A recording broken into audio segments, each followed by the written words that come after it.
Hey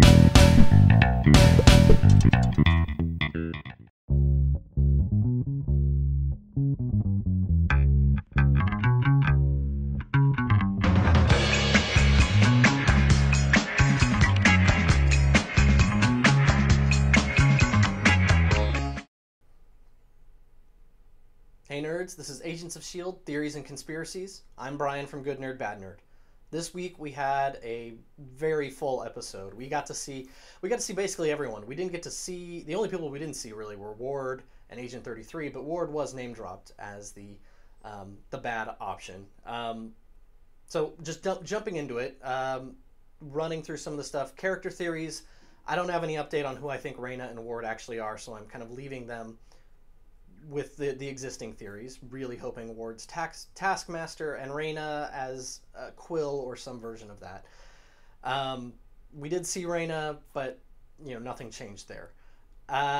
Lincoln, he is a new character that we got to meet this week, Inhuman, and he seems to have some sort of version of electrokinesis.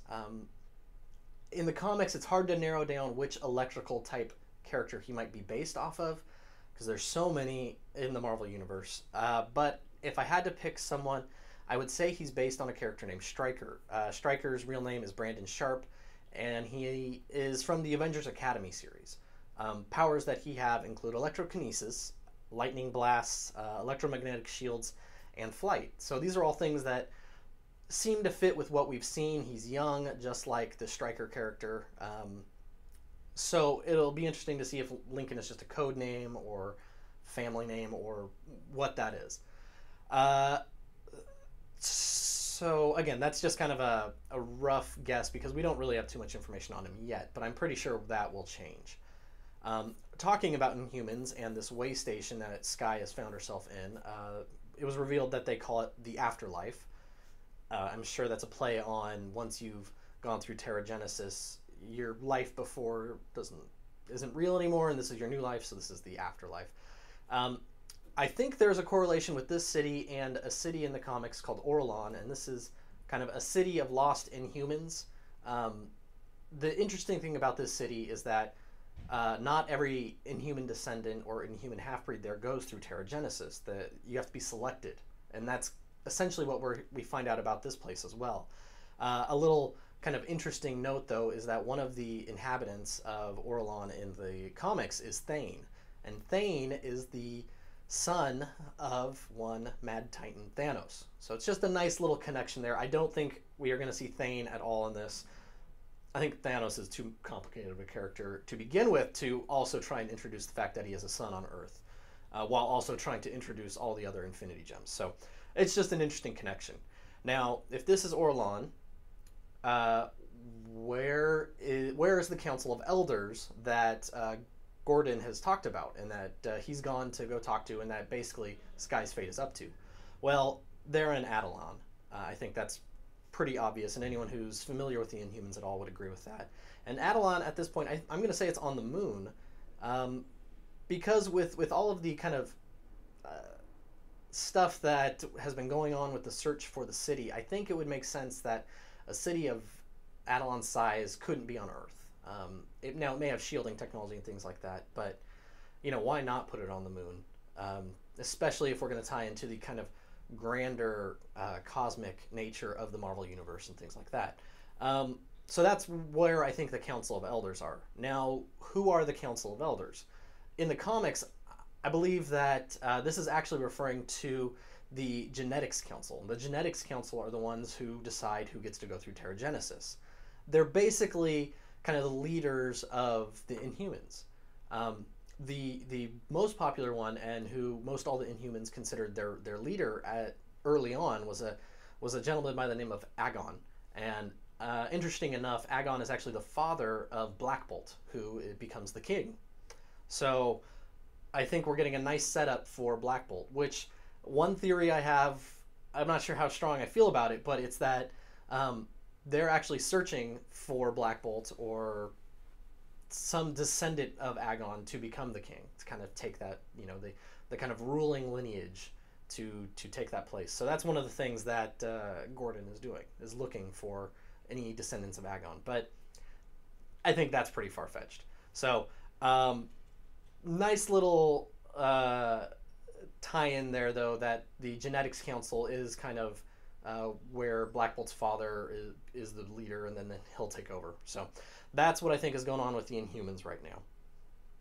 Now, let's talk about the S.H.I.E.L.D. stuff. The real S.H.I.E.L.D. versus the S.H.I.E.L.D. Fitz and Simmons finally getting the band back together, those two. Even though they have split, clearly Simmons had a plan. And I kind of think she was letting Fitz in on it when she was scanning it, because I think Fitz saw what she was trying to do, and because they're just so symbiotic in their relationship, they just kind of knew. So I like that they're working together, and that they're being their own little spy group, which is pretty neat. But the thing that I'm most excited about is what's going to happen next week. Next week, we are told we are going to find out why Agent May is called the Calvary. And my theory here is that Gonzalez said May came in and had to kill a superpowered individual. I think she came in and had to take out an Inhuman. I think this is why the Inhumans are very leery of S.H.I.E.L.D. and don't trust S.H.I.E.L.D. Even more so, I think the Inhuman was that May had to kill was a child. I know that's dark, but this would explain why May left the field, why she didn't want to be out there fighting anymore, why she wanted the desk job. It had to be something traumatic, and I didn't see May getting beat up as a reason, or really beat up and tortured as a reason why she would leave the field. But if she had to do something so dark that it just broke her spirit, and shooting a child, even if this child was superpowered and destroying things, I think that really is what got to May and why she doesn't like talking about it. So that is my theory on what happened and why May is called the Calvary, and what that event really was. But what do you think? What do you guys think May's story there is? Let me know what you guys think. Just some other cool things from this episode. Deathlock 2.0. I love the new look for Deathlock. He's still not looking like the comic, but I don't think we're gonna get that really kind of extreme half his face missing thing. But still, it was cool that he came back, and now he's really going to be taking a more active role with Coulson. He's just cool. Don't know what that Hydra, the list, if that's a single guy or if it's another branch of Hydra. It'll be interesting to find out what that is. The modern Howling Commandos kit was very cool. And lastly, that fight between Cal and Gordon was just a nice use for Gordon of his powers, just to see how he's not really an aggressive person, and even in the face of someone who really is out to get him, he can handle himself. So all in all, great episode. So much going on. You can really see the show building to something major, and I'm excited for that. But what do you guys think? Who do you think Lincoln is? What do you think about the idea that the Afterlife waypoint is actually Orlon? And what do you think May's backstory is with the Calvary? Leave a comment below. Hit me up on Facebook. All the usual stuff. So for Agents of S.H.I.E.L.D. Theories and Conspiracies, I'm Brian from Good Nerd Bad Nerd. Thanks for watching.